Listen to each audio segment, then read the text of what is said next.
"Don't touch that will," the 12-year-old girl said, grabbing the billionaire's sleeve with both hands. "If you sign it, your son dies tonight." The room went silent. 3 lawyers, 2 assistants, and a nurse all turned to stare at the small girl standing in the doorway of the hospital suite.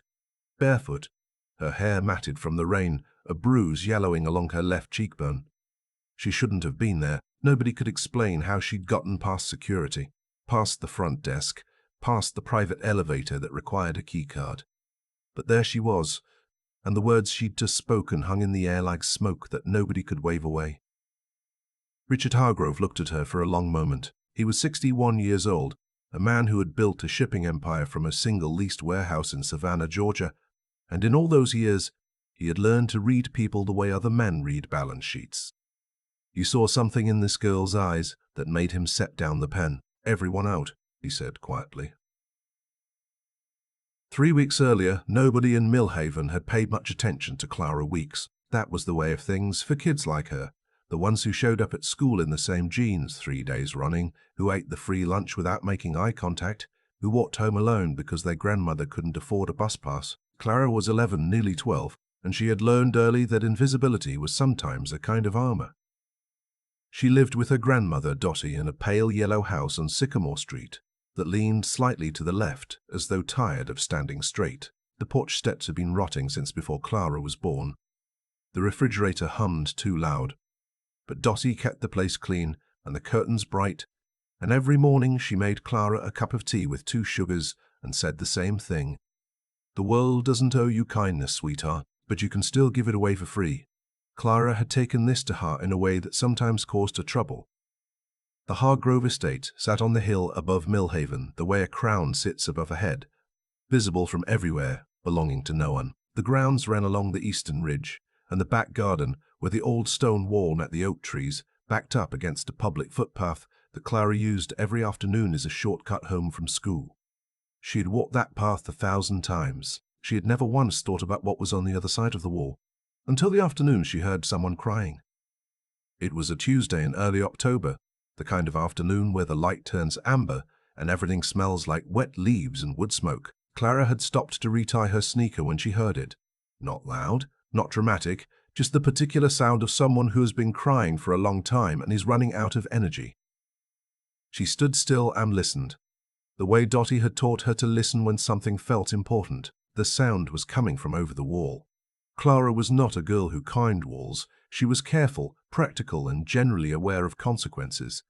But something about that sound, its exhaustion, its aloneness, made her reach for the top of the stone and pull herself up. On the other side, sitting with his back against the wall and his knees pulled to his chest, was a boy about her age. He was wearing clothes that probably cost more than Dottie's monthly groceries, but his face was red and puffy in a way that had nothing to do with money. He looked up when she appeared, startled and embarrassed in equal measure, and made an attempt to compose himself that Clara found both unsuccessful and oddly touching. "I didn't hear you coming," he said, which was not the same as asking her to leave. "I wasn't trying to sneak," she said, which was true. "Are you okay?" He considered the question with a seriousness that told her he was not used to being asked it honestly. "Not really," he said finally. His name was Marcus. He was 12, almost 13, and he was the only son of Richard Hargrove. He did not tell her this all at once. It came out in pieces over the following weeks, on afternoons when Clara took the footpath home, and Marcus was sometimes on the other side of the wall, sometimes not. On the days he was there, they talked. On the days he wasn't, Clara walked on and wondered about him in the quiet way she wondered about most things. She learned that Marcus had been sick, a heart condition, he said with a flatness in his voice that told her he was repeating words he'd heard adults say, not words he fully understood. He'd been sick for almost a year. He was getting better. The doctors said so. But he still had to take medications every day, and he still couldn't run or swim or do any of the things that had mattered to him before. She learned that his father traveled constantly, that the house was mostly run by a woman named Sylvia, who had come into Richard's life 8 months ago, and who Marcus described with a carefulness that told Clara more than the words themselves. "She's always very polite," Marcus said one afternoon. "She says the right things. She just—" He stopped. "My mum used to fill a room. When she walked in, you felt it. Sylvia fills a room too, but it feels different. Like when it's too cold and the heat clicks on. You're warm, but not comfortable. Clara had never met Sylvia, but she filed this away. She learned that Marcus's medications had changed 3 times in the past 2 months. That each time they changed, he felt worse for a few days before feeling better. That the new doctor, a man named Dr. Caldwell, who had come recommended by Sylvia, was the one making the changes. That Richard trusted Dr. Caldwell because Sylvia trusted Dr. Caldwell and Richard trusted Sylvia. This was the part that made something cold move through Clara's chest, though she could not have said exactly why. Not yet. The thing about being invisible your whole life is that you notice things other people don't bother to notice, because they've never had to. Clara noticed the way Marcus talked about his medications. Not with the boredom of a kid who resented taking pills, but with a kind of confusion, a growing suspicion that something was wrong that he couldn't name. She noticed the way his color had changed over the 3 weeks she'd known him, the way he'd started to tire faster, the way he held his chest sometimes, just briefly, before catching himself and putting his hand down. She noticed the Thursday afternoon he didn't come to the wall, and the Friday and the Monday after that. She asked a girl from school who lived near the estate whether she'd heard anything. The girl, whose mother worked part-time at Millhaven General, said she'd heard that the Hargrove boy had been admitted. Something about his heart. Clara sat with this information for 1 day. It was the longest she had ever sat with something that felt urgent. On Wednesday morning, instead of going to school, she went to the hospital. Getting in was harder than she'd thought, and easier than it should have been. The main entrance was busy enough that a kid walking with purpose drew no particular attention. She found the elevator bank and watched which floor the suited men got out on. The private suites would be where the money was, which meant the higher floors. She rode up to the 6th floor, walked past the nurse's station during shift handover when nobody was watching the desk, and found the room by following the sound of a conversation she recognized. A woman's voice, smooth and careful, the kind of voice that was always performing for someone. Clara stood outside the door and listened. Sylvia was talking to someone on the phone. She wasn't talking loudly, but the door was old and the hallway was quiet. Clara heard enough. She heard the name Dr. Caldwell. She heard the word dosage. She heard Sylvia say, low and unhurried, "Richard signs the new will on Friday. After that, it doesn't matter either way." Clara stood very still. She thought about what Dottie always said. She thought about what she'd learned about people from years of watching them while they forgot she was there. She thought about Marcus, his tired face, his hand pressed briefly to his chest, his voice when he said she fills a room, but it doesn't feel comfortable. Then she walked back down the hallway, took the stairs, and went to find Richard Hargrove. He was not easy to find. She spent the better part of 3 hours waiting near the hospital entrance, watching cars come and go. She has seen enough photos of him in the town's newspaper, the naming of the new library wing, the groundbreaking for the community center, to know his face. When his car finally pulled up, she was sitting on a bench near the main doors, and she stood up and walked directly toward him with the particular posture of someone who has made a decision and is no longer afraid of it. 2 security men materialized from somewhere. One of them caught her arm. "I need to talk to Mr. Hargrove," she said, not to the security man, but to Richard Hargrove directly, because she had learned that the way to talk to powerful people was to talk to them, not to the people around them. About his son. About the will you're signing on Friday. And about Dr. Caldwell. The security man's grip tightened. Richard Hargrove looked at her. She held his gaze and did not fidget. She had learned that too. "Let her go," Richard said. They brought her inside, to a private waiting room on the 2nd floor. A woman who introduced herself as Richard's assistant offered Clara water and sat in the corner with a small notebook. Richard sat across from Clara and looked at her with an expression she couldn't quite read. Not dismissal, not quite belief either. Something in between. "You're 12 years old," he said. "Almost 12, she said. "And I know I shouldn't be here, and you have no reason to listen to me. But I know your son, and I think someone is hurting him on purpose. And I think that person is in his room right now." Richard's face did not move. This was, Clara would later think, what made him remarkable. Not his wealth, but his stillness. He had the ability to receive difficult information without immediately deciding what to do with it, which was rarer than people thought. "Tell me," he said. She told him, all of it. The wall, the conversations, Marcus's changing color and changing medications, the things she'd overheard in the hallway. She was careful to distinguish between what she had directly heard and what she had concluded from it, because she understood instinctively that this distinction mattered to a man like Richard Hargrove. She did not cry. She did not embellish. She spoke clearly, and then she stopped. When she finished, the room was quiet for a moment. "You heard her say my son's name," Richard said slowly, "and the word dosage. And she said Richard signs the new will on Friday. After that, it doesn't matter either way."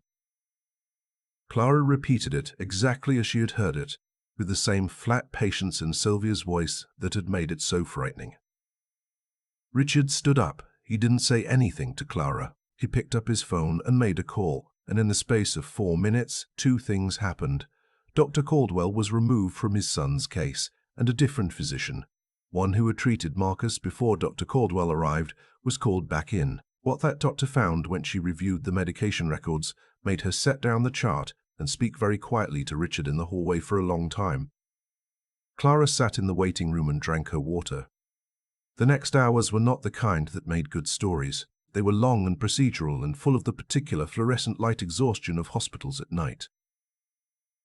Richard's lawyers arrived. A detective from Millhaven PD arrived. Sylvia, who had been in Marcus's room when Richard returned, was escorted out of the hospital by 2 officers with a quietness that drew very little attention, which was somehow more frightening than a scene would have been. Dr. Caldwell was reached by phone. Later, Clara heard second-hand that he had not answered well. Marcus was moved to a different room. The medication changes were reversed under careful supervision. The doctor who had come back, her name was Dr. UN, and she had a directness that Clara immediately respected, said that the cumulative effects of the dosage adjustments over 2 months had been putting significant strain on Marcus's heart, but that with correct treatment and time, there was every reason to expect full recovery. "He's a strong kid," Dr. Yern said, and Clara felt something in her chest loosen that she hadn't known was tight. She was sitting in the hallway outside the new room, her sneakers squeaking faintly against the linoleum every time she shifted her weight. When Richard came out and sat down next to her, he was still in his suit.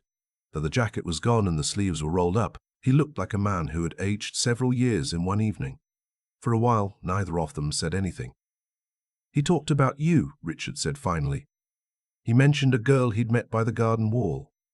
He said," he stopped and rubbed one hand over his face. "He said she was the most honest person he'd ever talked to. He didn't tell me your name." "Clara," she said. "Clara." He was quiet again. "Then, how did you know? When you heard those words, how did you know they meant what you thought they meant?" Clara considered this. It was a real question, and it deserved a real answer. "I didn't know for certain," she said, "but I've spent a lot of time watching people say one thing and mean another, and I've spent a lot of time around Marcus lately. He was getting worse, not better, even when the doctor said he was getting better. And when someone says after that, it doesn't matter either way in that kind of voice." She paused. "It matters what voice people use. When someone is pretending not to care about something, they use a certain kind of voice. Sylvia was using that voice." Richard looked at her for a long moment. "Your parents?" he said. "Should I be calling my grandmother?" Clara said. "Dottie Weeks. She's on Sycamore Street. She must be worried." "I called her from a phone at the front desk," Clara said. "I told her I was okay and I'd explain everything tonight." Something crossed Richard's face then, not quite a smile, but the shadow of one. "You've thought of everything," he said. "I've had to," she said simply, and she wasn't saying it to make him feel anything in particular. It was just true. Dottie was asleep in her chair when Clara got home just past midnight. But she woke up the moment the door opened, the way she always did, with the instant alertness of someone who had spent decades being the last line of defense between a child and the world. She looked at Clara for a long moment without saying anything, cataloguing her, the way she always did, making sure she was whole. "Sit down," Dottie said. "Tell me." Clara told her, all of it this time, including Marcus, including the wall, including the months of quiet conversation she'd never mentioned, because she hadn't known how to explain them without sounding like she was romanticizing something that wasn't hers to romanticize. Dottie listened without interrupting, which was her way. When Clara finished, Dottie was quiet for a moment. Then she reached over and put her hand over Clara's and held it. "You did right," Dottie said. "You were scared, and you did it anyway, which is what courage actually is. Don't let anyone tell you different." Clara nodded. She was very tired. "There's one thing," Dottie said. "What?" "Next time you decide to break into a hospital to confront a billionaire, you call me first."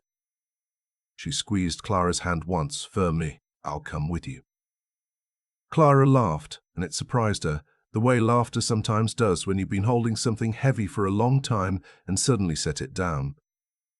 The investigation, when it unfolded properly over the following weeks, was more complicated than Clara had known. Sylvia, whose full name was Sylvia Crane, had met Richard 14 months earlier through what turned out to be an introduction that had been carefully engineered.